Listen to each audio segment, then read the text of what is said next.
ছোট্ট সোনামণিরা, তোমরাও যদি ফাতেমা ওমরের সাথে ইসলাম শিখতে চাও তাহলে এক্ষুনি আমাদের চ্যানেলটি সাবস্ক্রাইব করে দাও।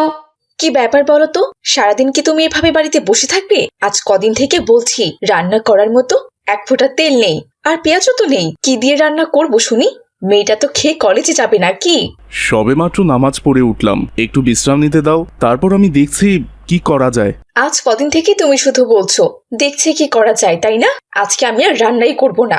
শোন মা, তুই না খেয়ে কলেজে যা। রহিমার এমন কথা শুনে কষ্ট পেয়ে আব্দুল্লাহ আর এক মুহূর্ত সেখানে দেরি না করে কাজের খোঁজে বেরিয়ে পড়ল।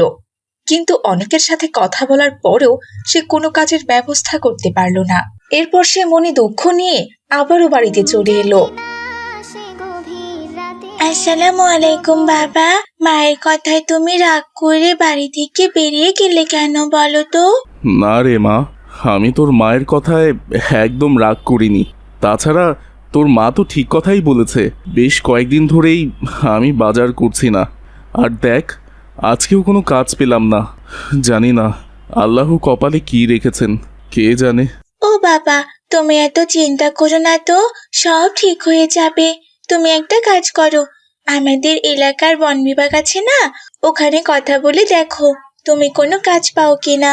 কি যে বলিস না তুই, আমি তো মূর্খ মানুষ, আমি কি আর বন বিভাগের কোনো কাজ পাবো বল? পেতেও তো পারো বাবা, আমি শুনেছি বন বিভাগে কিছু লোকের প্রয়োজন। যেহেতু ওটা বন বিভাগের কাজ, আমার মনে হচ্ছে তুমি কথা বললে একটা কাজ পেয়ে যাবে।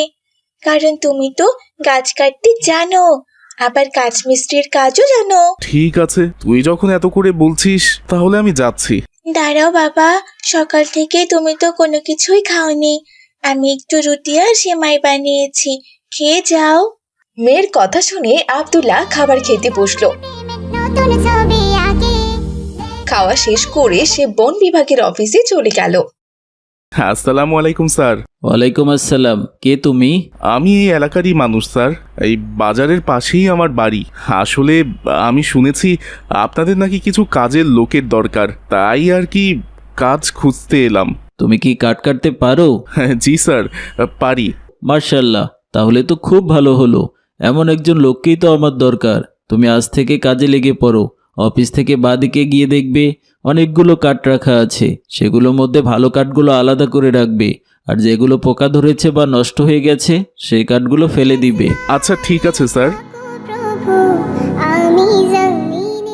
এরপর আব্দুল্লাহ ভালো কাজগুলো আলাদা করে রাখে।